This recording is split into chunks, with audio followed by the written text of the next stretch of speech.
What if the biggest thing standing between you and your purpose isn't the lack of talent, it's your loyalty to your last failure?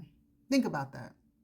Some people don't fail once, they fail every day because they keep reliving the same moment in their mind.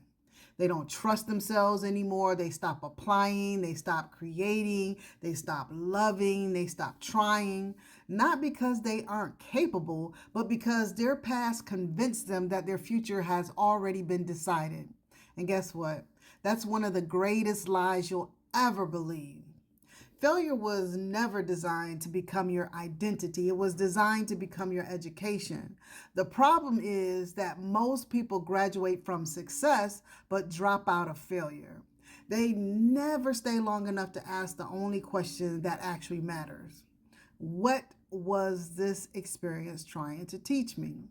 Now, every experience carries information. Every disappointment, it carries instruction. And every mistake is revealing a blind spot that you couldn't see before.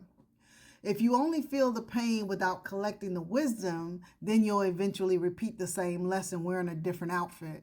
Life is patient like that. Self-awareness changes everything, though. Instead of saying, I'm a failure, ask, what part of my thinking created this outcome? Where did I ignore my intuition? What skill was I missing? And what conversation should I have had? What boundary didn't I honor? Those questions, they don't just attack your character, they strengthen it, because when you become curious instead of ashamed, growth becomes inevitable. Here's something I've learned. You don't become wiser by avoiding failure. You become wiser by refusing to waste it. Some of the strongest people you'll ever meet aren't people who never fail. They're people who became students of every fall.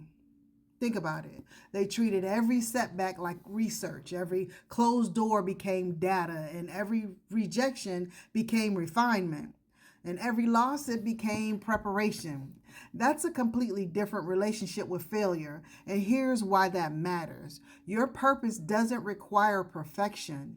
It requires participation.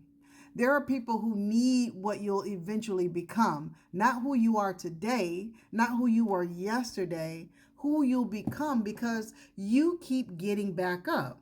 Imagine if every inventor stopped after the first failed prototype. Imagine if every author quit after the first rejection.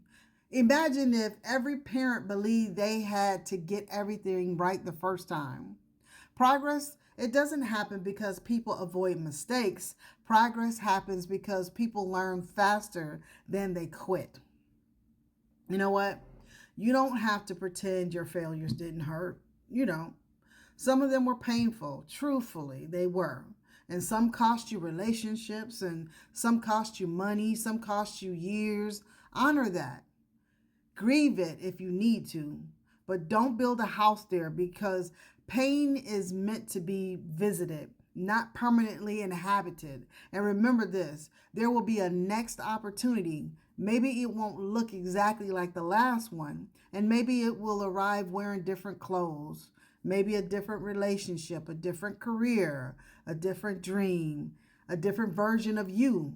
The question isn't whether another opportunity is coming. The question is whether you'll still be chained to yesterday when it arrives. Your past is a chapter. It is not the author. Take the lesson, leave the shame, walk forward carrying wisdom instead of weight, because your greatest contribution to the world isn't proving you've never failed.